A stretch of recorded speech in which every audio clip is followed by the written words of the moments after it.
I now give the floor to His Excellency Bassolma Bazie, Minister of State, Minister of Civil Service of Burkina Faso.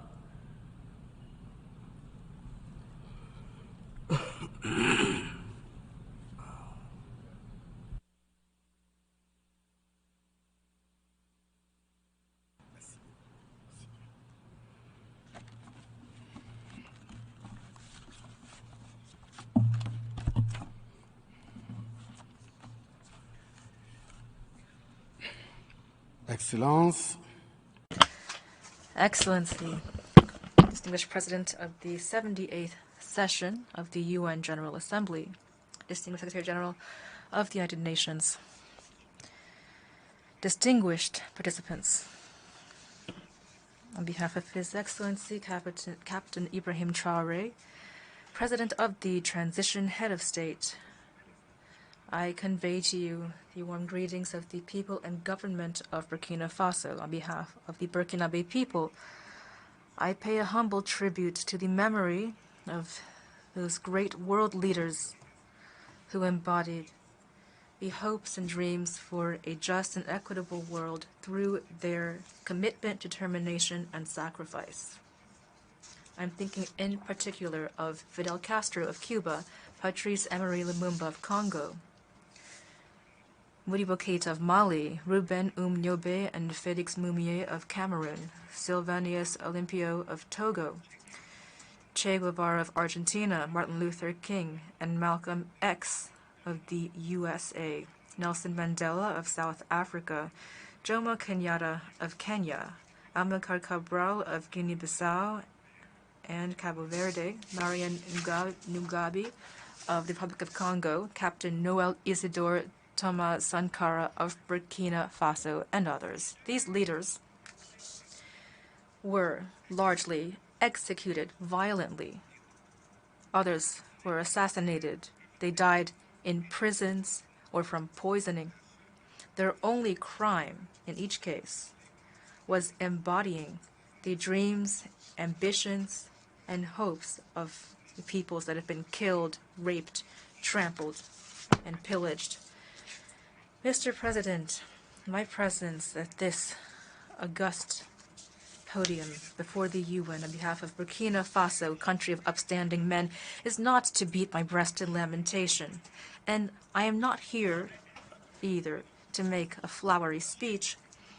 I was sent here to tell you that the lies of states, diplomatic hypocrisy, the thirst for power, the frenetic quest for profit, the diabolical spirit of domination and exploitation of man by man, these are the true wounds that poison our coexistence and drive all societies toward perdition, including our organization, the UN. His Excellency, Mr. Antonio Guterres, Secretary General of the UN, His Excellency, Mr. Joe Biden, President of the United States, His Excellency Dennis Francis, Representative of Trinidad and Tobago to the UN, elected President of the 78th session of the General Assembly, His Excellency Luis Inácio Lula da Silva, President of the Republic of Brazil. Allow me to here cite excerpts from your respective statements delivered at this very podium at the opening of this 78th session. First of all, and I quote, "We are living in an upside-down world. Bodies litter the beaches where billionaires bask." Secondly, and I quote, "We are at a crossroads. We have a common cause, that is leaving to our children a world with a better social environment." End quote. For the third person, despite difficulties, we can emerge from this. What we lack is not ability, but political will. Otherwise, we'd be able to provide progress and peace for all, end quote. And for the fourth personage I'm citing, quote, "There's a dissonance between rhetoric and practice the facts. The UN Security Council is paralyzed. The UN must shoulder its responsibilities in a world of solidarity and justice as laid out in the UN Charter, and this requires it to have the courage to fight inequality." End quote. The quintessence of these statements by these four august personages clearly shows that inequality throughout the world is deliberate. Otherwise, with a modicum of courage and political will, we would be able, if not to eradicate them, at least to minimize them. Indeed, every year we hear so many speeches as well as promises and commitments, but the proof of dissonance between rhetoric and facts on these issues relating to principles in the UN Charter, including justice, equality, dignity, integrity, self-determination, the sovereignty of states, the inviolability of territory, and respect for international law. The proof of this dissonance lies in what's happening in Libya, in the Sahel, especially in Niger, and the crisis between Russia and Ukraine.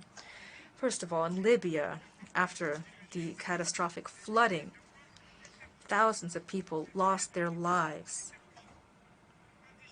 To assuage our consciences, every nation rushed to provide their condolences and solidarity.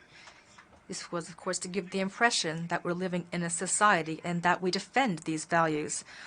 Intellectual honesty requires, and the history of our conscience tells us, that we ought to sincerely apologize to the people, the Libyan people, for collectively and individually being complicit, whether through passiveness or active complicity, for supporting those butchers who caused the first man-made disaster in Libya. It was this disaster that brought Libya to its knees by looting it and by killing its guide before the flooding plunged it into further sorrow. And unfortunately, this human disaster was led by the UN under Resolution 1970, as well as the guilty silence and the complicity of ECOWAS and the African Union. This macabre intervention, with Nicolas Sarkozy's France spearheading the effort, killed the Libyan guide Colonel Muammar Gaddafi on October 20, 2011. If our condolences to the Libyan people had the slightest bit of common sense and were not hypocritical, then this murderous diplomacy would never have taken place. And now Niger is en route to becoming a second Libya. Next, international relations are tainted by great diplomatic diplomacy with no conscience or morals, dignity or integrity, justice nor peace. And this is proven because there is a clear hunger for devouring prey. Today, we unfortunately must see that, contrary to the good faith statements made at this UN podium, which call for respect for the UN Charter and international law, leaders representing the people of Niger, this brotherly people, were essentially forbidden from accessing the UN headquarters. Burkina Faso strongly condemns this underhanded maneuver, which seems to belong to the practices of the past. And this can only be explained by a loss of essential values needed for any harmonious life in society. The UN should never be used as an instrument in the hands of any country. Pan-Africanist leaders who fought for African unity, our grandparents who fell in dignity, shot by the colonialists, these great sons of Africa who sacrificed themselves for the honor of their continent, who fought fiercely against the slave trade and neocolonialism. All of them have had their eternal rest disturbed when they heard that a handful of exiles, African exiles, are holding Niger hostage. Yes, dear African continent, just a handful of your children have decided to humiliate you through the shameless lies of a state, starting with Niger. And therefore, I issue a sincere and solemn appeal to the people of Senegal, Benin, Niger, Ghana, Chad, Cote d'Ivoire, Guinea-Bissau, and all the people of Africa to stand up in fraternity and solidarity in Africa in order to prevent the imperialists from setting fire to Niger as they did in Libya. President, Secretary General, distinguished participants, at this podium in the UN and before the entire world, I insist that ECOWAS, the African Union, and the UN must become true organizations of peoples instead of structures used by a minority of heads of state. They cannot be used and instrumentalized to destabilize brotherly countries by killing their leaders. This is the only way the UN Charter and international law could have any meaning. And lastly, speaking of the UN Charter and international law, the conflict between Russia and Ukraine is underway and is even desired by certain powers. And several Western countries, especially the US and the European Union, have provided all forms of military support to this conflict. The Ukrainian civilian population are used as volunteers, and some of them are piloting tanks. They're traded as patriots in this war. Mali, Niger, and Burkina Faso are dealing with a war that was imposed upon them by imperialism under the pretext of terrorists. And these are sowing terror and destruction, despite the UN Charter with its principles of equality, justice on one hand, and on the other hand, international law, which has been often cited here at the UN. There is a massive chasm in the treatment of these different issues. For example, take Burkina Faso. Civilian populations are dealing with lethal incursions, monstrous attacks by terrorists, and they've decided to mobilize alongside the defense and security forces. These populations have been trained by the FDS, and they are called volunteers for the defense of the homeland. In Burkina Faso, we have 58,000 such volunteers, of which 42,000 are communal volunteers and 16,000 are national volunteers, and they are fighting alongside the defense and security forces, the FDS, and they were trained and are guided by them. They only act under the orders and the oversight of the FDS in accordance with regulations to protect their lives and their property. These are the patriots that certain heads of state of ECOWAS and the African Union, exploited by capitalist imperialist forces, are trying to describe to the international community as militias, and that is the shameless state-sponsored lie. Mr. President, if the international community were honest and sincere in its commitment to fight terrorism, it would have no problem with civilian populations training themselves to defend themselves. There is a clear lack of honesty in the international community. Here are a few examples. First of all, when Mali, Burkina Faso, Niger, and other countries organized along their common borders by pooling their forces to combat terrorism, France came out of nowhere to impose its instrument, that is G5 Sahel. Today, ECOWAS suddenly has established an intervention force to reestablish democracies. It announced a contribution of $2 billion. But from the creation of this G5 Sahel until its dissolution, ECOWAS was only able to allocate $25 million. So, can they be really said to take seriously the defense of human lives as laid out in the Declaration of Human Rights and Peoples? Secondly, Burkina Faso is experiencing cynical sanctions after the coup d'etat of September 30th, 2022. This so-called international community, led by France, which just uses its lackeys in Africa, tried to nominate a prime minister in Burkina Faso, but in vain. Then they tried to impose various ministers and strategic posts within the government of my country, again in vain. And lastly, they negotiated the continuing relations so that Captain Ibrahim Traoré would implement their will. This was their prerequisite for his being in power. But he refused this in the name of the higher interest of his people, and as a result, an avalanche of repressive measures, threats, and attempted coups d'etats was unleashed upon him. These are immoral maneuvers concocted in criminal laboratories, and unfortunately, all of these macabre maneuvers were led by puppet leaders of African countries. And That's the case for this famous Accra initiative. Even that was not able to last for long. Thirdly, in addition to cutting off aid and other problems with our FDS, we are seeing a blockade on material equipment for us, again led by France. For example, for the important air defense equipment needed to control and defend our territory, we had a contract with Brazil, and the weapons license was supposed to come from Belgium, and the navigation and firing system, as well as the video cameras, were supposed to come from the U.S., and motor was supposed to come, and engine was supposed to come from Canada.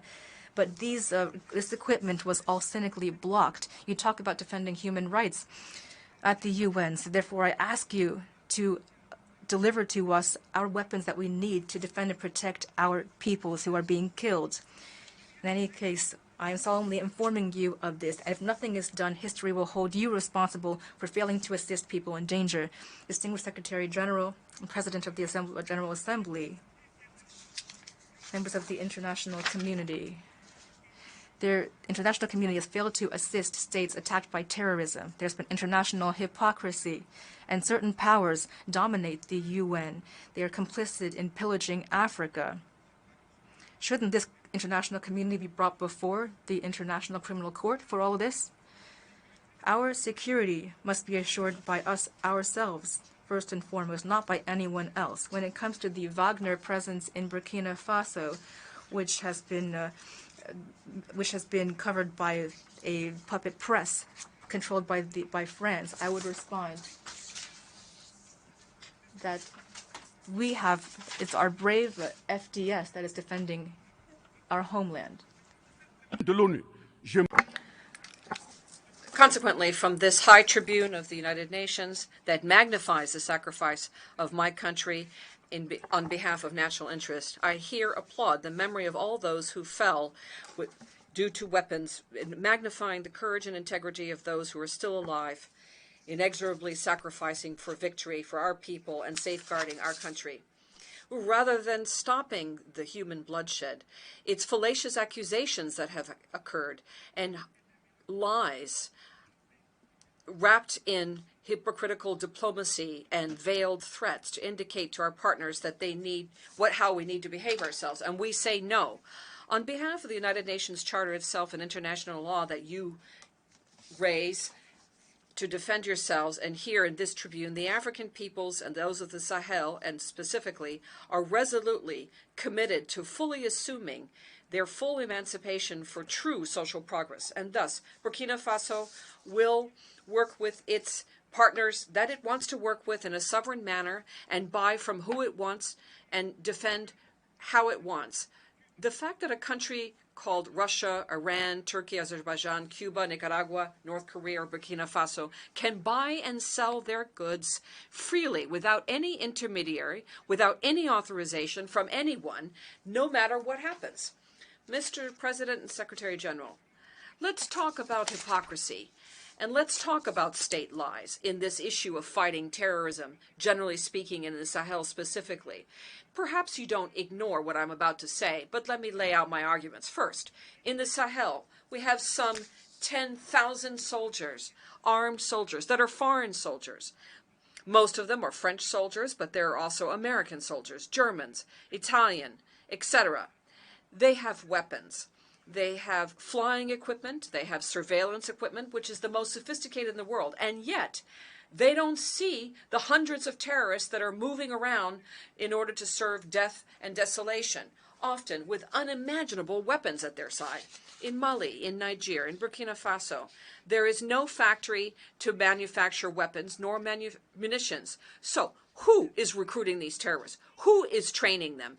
Who is providing them with weapons? Who feeds them, and with what means? Do you believe in this philanthropy on behalf of whom the Westerners have sent their armies to the Sahel to die for our beautiful blue eyes? Well, if you believe that, then what justifies the diplomatic irritation and other gesticulation of France when we told them to skedaddle with their armies? The real reason is really about the resources that are underground in the Sahel. Indeed, the National French Assembly voted and enacted Law 057 of 10 January of 1957, which then appeared in the official journal of the French Republic of January 1957, which led to the creation of the Common Organization of the Saharan Region, the OCRS, which brought together the parties of Mali, Burkina Faso, Niger, Mauritania, Algeria, etc. This zone is unparalleled in the world in terms of wealth underground. For example, the water table, the most significant water take in the world, goes from Mauritania to Somalia and goes through Mali, Algeria, Libya, Niger, etc. The newspaper Le Monde in July 1957 put forth the figure of 6 to 7 million tons of oil found below our soil, potentially in the Sahara, in addition to the natural resources that we also have, such as uranium, gold, cobalt, zinc, diamonds, lithium, copper, etc. You, the Westerners, you so much love the Sahel people, so much that you bring your military and your armies to die in the name of democracy, in the name of freedom and human rights and peace. Then why is it that an African continent with some 1.3 billion people and the second largest continent of the world in terms of people, with a number that the interpreter cannot figure out of the number of square kilometers, and 54 states, has no permanent seat within the Security Council? Such a huge continent with so many people and no right of veto. How do you justify that? Does that not go beyond a state crime? Is it not beyond a crime of the UN that that is happening? So let's stop with the diplomatic lying, the gross lies, which basically involves imperialist powers coming to the Sahel to defend quote-unquote democracy and human rights. And let's talk about human rights for a minute. Let's remind ourselves here of the first charter in the world on the issue of human rights was the Kurokan Fuga in Mali in 1236. That was the first document that addressed that. And let's go to the second issue, which is Africa does not like to compare deaths. That would be ill-mannered on our part to do so. So I will respectfully bow to the memory of all nationalities of people who lost their lives in Africa and in the Sahel specifically. But if we look at the hazards that are involved, and we look at the unfortunate and condescending attitude of the President of the French Republic, Emmanuel Macron, often who verges on the ridiculous while glorifying a hypothetical condescension vis-a-vis African people. And I have to impose on myself here the duty of giving him a little lesson on history, on his own history, because this is why your classrooms are full of children that are learning their lessons well and growing up. In other words, turn to this story at the risk of losing the real story. But let's that no African people is opposed to the French people. There's no anti-French sentiment in Africa, nor is there any issue with our legendary hospitality and our love of our neighbors. Rather, the African people refuse the condescendence, the arrogance, the insolence, the sufficiency, the paternal attitude, the looting of our resources, and organized crime. That's our problem. Indeed, for your memory, Mr. Emmanuel Macron, first, let me remind you here that through the BBC in England on the 14th of June, 1940, an appeal was launched by your own grandfather, General de Gaulle, to Africa to come and save France from the grip of the Nazis. Let me remind you, 17,000 Malians died during the two world wars. This is a blood debt that France has hidden. And if we look at the book of Bakary Kamian, the professor of the University of Sorbonne in France, says, and in that same document, in page 345, there's a table that looks at the war and the loss of lives in the two wars. People from Mali, Burkina Faso, and Niger, over 82,000 fallen soldiers from those countries in those wars, and over 154,000 soldiers. And this is from a French source, a book by Henri Léger, Report on the End of the AOF Mission, from 1950. It was published. And this is in the archives of Senegal. Please see Annex 5. Now, moving on to the next argument, the 17 November 1986 François Mitterrand, the French president at the time, in response to Captain Sankara said, and I quote, "Africa was looted, and here I'm talking about raw materials. I should have talked about people. For centuries, we exploited you at a human level. We stole your men, your women, your children. We used you. I understand your refusal. I understand your revolt, and I approve of your fight. You are right to refuse to be a sacrifice continent. The time has come for you to develop your own economies based on your own goods and people. And the duty of these countries who abusively used you and used African labor, their duty is to restore to Africa what was taken from them over the last few centuries." End of quote. Indeed, Africa was always openly looted and pillaged, but still there is a great deal of wealth in our continent, of people and mineral resources. By way of proof, let's talk about mineral resources. Africa has 30% of the worldwide mineral reserves, 40% of gold reserves, 33% of diamond reserve, 80% of coltan reserve used for telephones, 60% of cobalt reserves for batteries, 55% of uranium reserves. So it's for the defense of this Africa that the young people of Africa stand more than ever. Mr. Macron, do you still need a little bit of history in order to remember? Finally, before the regrettable exit and the unfortunate exit of Emmanuel Macron, the French president, he was attacked by so many other politicians and compatriots who live in the African bosom. But let me remind you here, despite that, Germans have some 83 million inhabitants with a land surface of 340,000 square kilometers, compared to Congo with 95 million inhabitants and over 2,345,000 square kilometers. Belgium has 11 million inhabitants and over 30,000 square kilometers, compared to Gabon with 2.5 million inhabitants and 267,000 square kilometers. France now has 68 million inhabitants and over 672,000 square kilometers, compared to Libya with 2.5 million inhabitants and 825,000 square kilometers. So all of this clearly shows, and I quote, "Peace to his soul. Africa is the only continent in the world where the people sing and dance and applaud those who impoverish them, who starve them, and who torture them. The misfortune of Africa is to have met France." End of quote. It's true that the West was violent with Africa, raped it, and stole from Africa. So what is our share of the responsibility in all of this as African leaders? Is it not us, the African leaders, who have abandoned our identity? Our names have disappeared in order to make way for other names that do not match our realities. We need to reconquer our own culture and take ownership. And that's why today people try to make us believe that our values and our attitudes are not natural and are not part of freedom, and that there will never be a question of homosexuality for us. Let me repeat that. Homosexuality will not take root in our countries. Mr. President, now what's just been described are very unfortunate labels used by the UN that can be summed up as follows. 1.2 million people who are in the depths of poverty. $2.2 billion of the United States money invested in weapons, 20 times the budget of the United Nations invested into nuclear.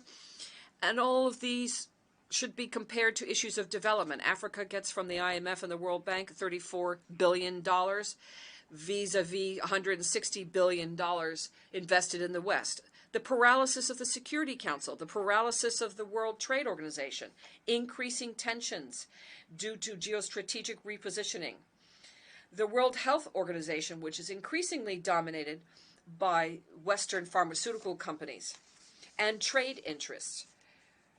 We see this, for example, with the priority attached in terms of trade to vaccines against COVID-19. The United Nations is more and more in the shadows of its own attempts of being taken hostage by a conglomerate of international powers. Now, by consequent of all this, the African people, generally speaking, and in the Sahel specifically, will fight tooth and nail so that ECOWAS and the African Union and even the United Nations become service institutions truly in the service of the peoples of the world, for the profound emancipation of these peoples and true social progress. Because the lack of these organizations, their inefficiency, their lack of sincerity, their client-based decisions in variable geometry, their crimes, the promotion of bad governance, looting, social disorganization, and corruption all lead unfailingly to coups d'etats, which are then just consequences of all the aforementioned. So let's look at the root causes, which will disappear. If we continue with this putting our heads in the sand like the ostrich, with this hypocritical form of diplomacy, with state-sponsored crimes and organized crime, state-sponsored lies, constitutional lies, and the making heads of state for Africa, even the United Nations will not be spared this coup d'etat. In this regard, and in order to take our destiny in our own hands, Mali, Niger, and Burkina Faso signed the Partnership of the States of the Sahel, which is abbreviated as the AES. The AES is an architecture that was set up to secure our countries by a treaty with revised authority for development, including the region of Lipto-Gourma. Taking into account the security situation and the lack of a partnership, what's at stake here is our own resources and working together in order to eradicate discontinuity in operational maneuvering. Mr. President, I say here with force and firmly, in an intelligible and highly spoken voice, the following. First, we African peoples are profoundly democratic. By way of proof, our attachment to human dignity goes beyond democracy. It transcends it. What we refuse is the lesser democracy, this trap of democracy, which has been extended. Electoral-based democracy, which turned out to be a way of controlling our states through playing musical chairs with the leaders, who are often imposters and corrupt, who steal and rape. Second, we Africans are today recognized in our dignity as people, in the sense of one person is equal to one person. The answer is no. Above and beyond circumstances that have been set forth to put us to sleep, but rather to serve us. Sad is the African and Black continent, which is scientifically recognized as the very cradle of humanity and civilization, that has been placed under control and domination. Independent factions who have engaged in fratricidal wars and election-based democracy with biased aides, wars for terrorism which are maliciously fabricated and maintained, injected against us, especially in Mali, Burkina Faso, and Niger. Dominating us, that's what it's all about. Stepping on our necks, as was the case of the unfortunate George Floyd in the United States. Is that democracy? These are partisans of a special kind of liberty that is intellectually justified to justify barbarism against our peoples, fighting supposedly for dignity and sovereignty. And that's why we have decided to say no. No to all these so-called friends who want our so-called good or who threaten us with war, to impose their friendship. That's why we don't want the democracy sold to us by wolves in sheep's clothing. We need to provide adequate leadership for our people so they can seek their own happiness, for the full emancipation and true social progress for our people, be it economic, social, cultural, or security development. Third, the African people, generally speaking, and in the Sahel specifically, have discovered the chains of economic, security, social, cultural alienation that have materialized in secret agreements with France, where they committed to break their true emancipation. This includes, amongst others, the colonial debt. We will not turn a blind eye to this and pay it while allowing our people to die of hunger or thirst or disease. Second, the issue of the currency, the franc CFA. This is called the franc of the French African colonies. This is not African property. Legally speaking, property is the right to be able to dispose of something in the most absolute way. according to Article 544 of the French Civil Code. A patent is therefore held by France on the currency, the French CFA, and therefore it is the property, but it's the property of the African Francophone states. And what's amusing here is that the bills are produced by France for West Africa, and they're different from those of Central Africa, even though it's supposedly the same currency. The same document recognizes the French CFA by Decree 45 of the 26th December 1945, and it was signed, this legislation was signed by Charles de Gaulle, President of the temporary French government, René Pleven, Ministry of Finance, and Jacques Sousnel, the Minister of Colonies at the time. Next, the priority and interest for French companies in bids for public procurement and public offers. And finally, the exclusive right to provide equipment, and military equipment, and other types of military officers in colonies. If we ignore that these coups d'etats are often the result of bad governance and constitutional maneuvers in order to provide additional mandates, that will always happen. We need to be lucid about this and root out the real causes and require respect of democratic rules and virtuous governance. 5, the African people don't have a problem with the French people. It's rather French policies and politics we have a problem with, the condescendence. That's what we reject. Refusing an ambassador to Niger is a violation of international law, especially Article 1 and 2 of the Vienna Convention, paragraph 9, on diplomatic relations of 1961. By deciding to refuse artists from Burkina Faso, Mali, and Niger in France, that is a serious undermining of cultural wealth and refusal of recognition. An artist is a psychic doctor, even at long distance.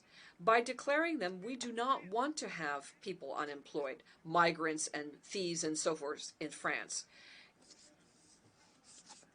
We do not want the looting, the cynical looting of our resources. What we want is a sincere recognition of our peoples throughout the world, which includes Burkina Faso, Mali, and Niger, that we should be accompanied in this difficult time on our path towards full emancipation with expression of dignity, honor, liberty, equality, prosperity, justice, and then, of course, peace. Given the situation currently in Burkina Faso, the Burkinabe government has implemented vigorous action to adopt a new development plan, the Action Plan for Stabilization and Development, with 4 main pillars of priorities. First, to fight terrorism and restore territorial integrity. Second, response to the humanitarian crisis. 3, restore the state and improve governance. And finally, national reconciliation and social cohesion. These efforts are geared to providing the Burkinabe population with better living conditions while commending our partners who have accompanied us. We heartily invite them, those who still have a doubt or who might be tempted by the false content of reports on what is happening, we invite them to accompany us with the following conditions. Long live the United Nations, long live this 78th session of the General Assembly, long live the people who fight, long live solidarity, long live free Africa, long live the states of the Sahel, long live until victory. The Minister of State, Minister of Civil Service of Burkina